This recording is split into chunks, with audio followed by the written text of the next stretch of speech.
la pire catastrophe de ces dernières années en Suisse. Les faits se sont produits aux alentours de 1h30 du matin dans l'établissement de Constellation. C'est en plein centre de la station valaisanne. Selon les premières informations, une explosion aurait eu lieu au sous-sol de ce bar situé sur la rue centrale de Crans-Montana. Une explosion suivie d'un incendie particulièrement meurtrier. Sur place, toute la nuit, les secours ont déployé un impressionnant dispositif. Un plan d'urgence a été lancé au niveau national avec des dizaines d'ambulances, d'hélicoptères qui sont venus de toute la Suisse et même de l'étranger. Les blessés, dont certains sont de grands brûlés, ont été acheminés vers les différents hôpitaux du pays. La police valaisanne s'apprête à communiquer. On suivra cette conférence de presse en direct vers 10h dans quelques instants.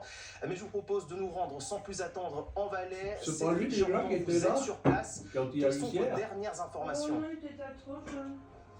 Écoutez, on ne sait pas grand-chose. Dans quelques minutes va débuter une conférence de presse ici.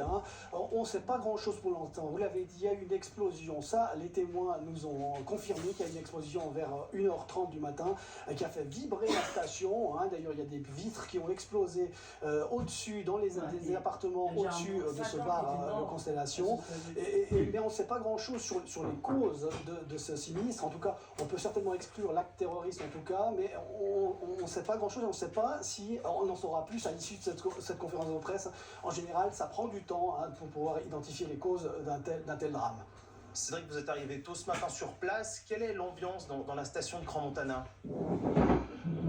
Vous imaginez, c'est la sidération. On a croisé des gens qui n'en revenaient pas. On a croisé une personne qui habitait au-dessus de ce bar, qui nous a dit qu'il a entendu cette détonation, qu'il est sorti sur son balcon et qu'il a vu des gens crier, de la fumée noire, qui s'échappait du bâtiment, des gens qui ont été recueillis, qu'il a recueillis aussi, qui toussaient beaucoup suite à cette fumée noire. Ils étaient des centaines dans ce bar. On parle de plusieurs dizaines de morts à ce stade. Cédric, vous restez avec nous. On va écouter le témoignage d'une personne présente cette nuit à Crans-Montana et on revient avec vous juste après. On a entendu une déflagration à 1h30 du matin qui ressemblait absolument pas à un feu d'artifice. Le bruit change vraiment. Et après, un gros balai d'hélicoptère est arrivé un quart d'heure après sur place. Et après, des pompiers. Les services de secours. On s'est levé en sursaut, on a regardé parce qu'on s'est dit c'est pas normal comparé au feu d'artifice qu'on entend régulièrement le soir à cette période-là. À noter qu'une hotline a été mise en place pour les proches des éventuelles victimes. C'est le 0848 112 117, le numéro de cette hotline destinée aux proches, le 0848 112 117. Cédric, on vient d'entendre ce témoignage que vos équipes ont recueilli tout à l'heure à Crans-Montana. Que dire du bilan? On nous parle de dizaines de morts. On en saura plus dans quelques minutes lors de cette conférence de presse. Mais là, on entre dans une dimension véritablement jamais vue. J'imagine qu'il y a quelque chose de frappant, une atmosphère particulièrement frappante auprès des autorités, des personnes que vous avez vu arriver pour cette conférence de presse. Voilà. Ah oui, alors on a vu arriver ici Mathias Renard, président du gouvernement valaisan, et Stéphane Ganzer, le conseiller d'État. Ils ont juste salué, ils sont rentrés dans une salle pour évoquer un peu, pour faire le point de la situation. Ici, à Crans-Montana, évidemment, l'humeur est morose. Ça devait être une fête du 31 décembre. Ça virait au drame. Alors évidemment, les gens sont sidérés. On se baladait dans la station. Ils sont tous hagards, ils ne comprennent pas ce qui s'est passé, personne ne comprend ce qui s'est passé, mais vous l'avez dit, effectivement plusieurs sources nous disent, plusieurs dizaines de morts, effectivement c'est du jamais vu et c'est un drame dont il faudra du temps pour comprendre ce qui s'est passé. Cédric, on est en pleine période de fête de fin d'année, c'était Nouvel An, il y avait beaucoup de monde à Crans-Montana, de touristes aussi. C'est vraiment une tragédie qui risque de frapper bien au-delà de nos frontières. Oui, puis on ne sait pas les nationalités des gens qui sont décédés, des gens qui sont blessés, des centaines de blessés qu'il y a. On ne connaît pas encore leur nationalité, mais forcément, certainement qu'il y aura des touristes. On sait qu'il y a beaucoup d'Italiens à Crans-Montana. Pour l'instant, on n'en sait rien. Il y aura certainement aussi des locaux. Les gens de Crans-Montana aiment bien sortir faire la fête. C'est une ville à la montagne, mais ça reste un village. Il y a aussi beaucoup de Valaisans qui laissent leurs ados aller faire la fête le 31. Donc, vraiment, c'est pas effectivement, on peut s'attendre à ce qu'il y ait un retentissement international et beaucoup de touristes concernés par le drame. Les précisions de Cédric Jordan en direct de Crans-Montana. Merci beaucoup Cédric.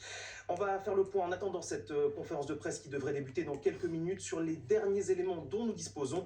Ils sont recueillis par Estelle Braconnier. Crans-Montana en deuil ce matin est servi par le cordon de police après l'incendie qui s'est déclaré la nuit dernière dans un bar. On a entendu une déflagration à 1h30 du matin qui ressemblait absolument pas à un feu d'artifice. Le bruit change vraiment. Et après, un gros balai d'hélicoptère qui est arrivé un quart d'heure après sur place. Quoi? Et après, les pompiers et les services de secours. Ça a complètement soufflé l'immeuble voisin et l'immeuble qui est au-dessus du bar. L'établissement, le Constellation, accueillait une centaine de personnes pour cette nuit du réveillon. Le sinistre a débuté vers 1h30 selon la police et aurait été suivi par une explosion dont on ne connaît pas à ce stade l'origine. Plusieurs personnes auraient perdu la vie et de nombreux autres blessés ont été évacués par hélicoptère vers les hôpitaux de la région. La zone est désormais totalement bouclée et interdite aux survols. Mais Estelle Braconnier, elle prête sa voix. Fanny Moyle qui m'a rejoint sur ce plateau. Bonjour Fanny. Bonjour. On attend le début de cette conférence de presse d'ici quelques minutes. Qui sera présent à cette conférence de presse à Crans-Montana? Alors, à ce stade, c'est donc le chef du département de la sécurité qui a croisé Cédric Jordan, monsieur Stéphane Ganzer, la procureure générale Béatrice Pilou, et puis aussi le nouveau commandant de la police cantonale. Tu sais que j'allais dire Beat Feutz. Entré en fonction aujourd'hui, monsieur Frédéric Gisler. Donc c'est vrai que pour eux c'est un début d'année en effet assez compliqué. Il y a beaucoup d'attentes sur les motifs, le bilan qui vont être donnés, on l'espère, lors de cette conférence de presse. Oui, vous le dites parce que jusqu'à présent les informations sont assez parcellaires. Oui. On n'en sait pas beaucoup sur ce qui s'est passé cette nuit. On parle d'une explosion, un incendie. On en sait peu. On sait peu de choses, on le sait par les témoins, comme nous a dit Cédric, des gens du quartier, notamment sur cette explosion qui aurait eu lieu à 1h30 du matin. Mais sur vraiment les circonstances, on a parlé d'engins pyrotechniques, ça n'a pas été recoupé ni vérifié. Donc je pense que là, lors de la conférence de presse, justement, les autorités vont pouvoir quand même apporter des éléments de réponse. Et pour les proches des victimes ou des gens qui se demandent si un proche était sur les lieux du drame cette nuit, il y a cette hotline qui a été mise en place où voilà, on peut appeler pour avoir des renseignements. Donc je pense qu'on peut rappeler le numéro. On rappelle le numéro qui est 0848 112 117 pour les éventuels proches de victimes. On imagine, et Cédric nous le disait, on est en pleine fête de fin d'année à Crans-Montana en station. C'est un événement d'une portée internationale. Oui, tout à fait. On le sait, Crans-Montana, c'est quand même une station qui est très connue à l'étranger, prisée des touristes du monde entier. C'est là qu'on fait la fête justement pour fêter la nouvelle année. Et c'est vrai que ce bar, la Constellation aussi, c'est un public plutôt jeune. Donc forcément, il y aura des victimes étrangères et peut-être aussi des victimes assez jeunes. Et ça nous rappelle quand même des drames aussi qui ont eu lieu en Valais. On pense à l'accident de gare de Sierre où là c'était vraiment des enfants qui avaient été touchés. Donc c'est vrai qu'une fois encore, le Valais se retrouve au cœur d'une tragédie qui risque d'avoir une onde beaucoup plus large que la Suisse, ça c'est sûr. Fanny, vous restez avec nous, on va repartir à Crans-Montana avec Cédric Jordan, le chef du bureau valaisan de la RTS. Fanny, vous le disiez, effectivement, le Valais, terre de catastrophe, on l'a encore vu ces dernières années, vous le savez plus que quiconque d'autre, mais là vraiment, franchement, on franchit un cap. On franchit un cap parce que c'est dans un petit espace, dans un bar, plusieurs dizaines de victimes. C'est vrai que le Valais n'a pas été épargné par les catastrophes naturelles.